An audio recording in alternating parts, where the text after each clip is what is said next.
নির্বাচনের রেশ কাটতে না কাটতেই শুরু হলো অমানবিক প্রতিহিংসা। দাঁড়িপাল্লা প্রতীকে ভোট দেয়ায় ইফতারের আগ মুহূর্তে মিজানুর রহমান নামে এক জামাত কর্মীর উপর বিএনপির কর্মীদের অতর্কিত হামলা চালানোর অভিযোগ উঠেছে। দেশীয় অস্ত্র ও লোহার রডের আঘাতে রক্তাক্ত ওই ব্যক্তিকে আশঙ্কাজনক অবস্থায় প্রথমে স্থানীয় স্বাস্থ্য কমপ্লেক্স ও পরে খুলনা মেডিকেলে স্থানান্তর করা হয়েছে।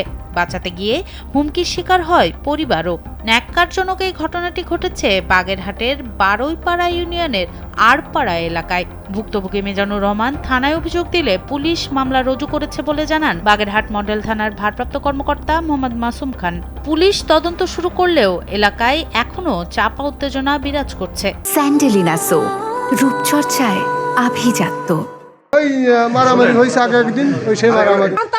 50-60 জন লোক নিয়ে সন্ধ্যাকালে আমি করছি কি আমি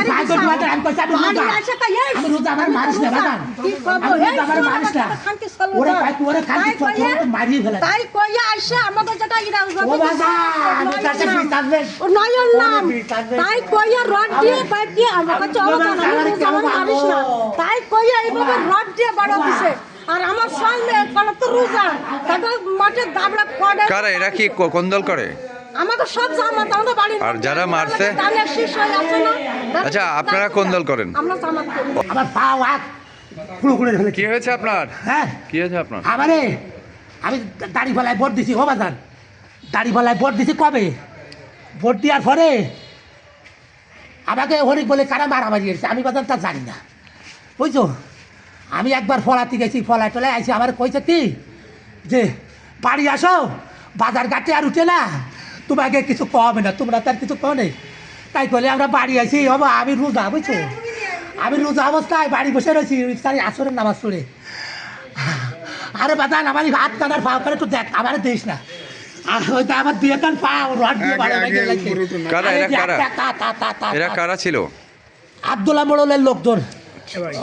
কজন হয়েছে এরকম আপনাদের সাথে? তা করতে পারি না। আজকে আরো কেউ আছে? আর কেউ আছে? আব্দুল্লাহ মোড়ল, কেউ আছে? আমার বাড়ি ঘর দুয়ার পাইকে সব মেরে ফেলাই তো। দুলালের সাল ওরারে আমলি কত, ওরারে বিএনপি দিয়েছে। ওরা বিএনপি হয়েছে নতুন। এরা আগে কি করতো? ওরা জায়গা ছিল রামগঞ্জ বিএনপি হয়েছে। রাকিব শেখ, বাদল বড়ল আর মুজাহিদ শেখ, নয়ন বড়ল। তো তারা এখানে, আমি তো চার্জ অফিসারের চার্জের চার্জ আমাদের এখানে আরপাড়ার পক্ষ থেকে নাম টাম তো বলতে পারবো না। ওদের ঘটনা উল্লেখ করে যে মার খেয়েছিল ওনার নাম মিজানুর রহমান। আমি একটু আগে বলি আগে, ওনার নাম মিজানুর রহমান। ওনাকে সাক্ষী, ওনার 1 নম্বর সাক্ষী বানাইছে এবং ওইভাবে একটা ইজহার দিলে পরে আমরা অলরেডি মামলা রুজু করে নিয়েছি।